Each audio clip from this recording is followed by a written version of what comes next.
Good evening. You're watching a Compound News, and this is the Reid Report. I'm Darius Reid. Rising tensions in key global shipping routes, particularly around the Strait of Hormuz and Red Sea corridors, are beginning to ripple into the Caribbean, including Jamaica's ports, with marine war risk insurance premiums surging and some vessels avoiding high-risk zones altogether. Global shipping traffic has slowed.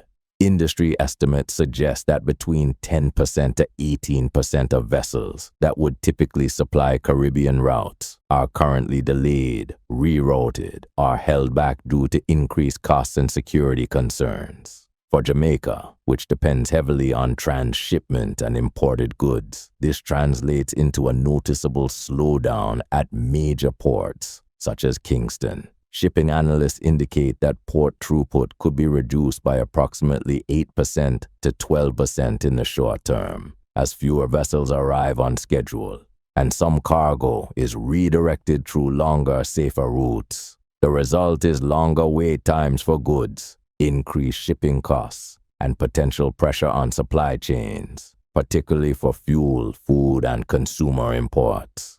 While Jamaica's strategic position as a logistics hub remains strong, continued instability in global choke points could deepen delays and raise costs across the region if tensions persist. Thank you for watching our Compound News. This has been the Reid Report.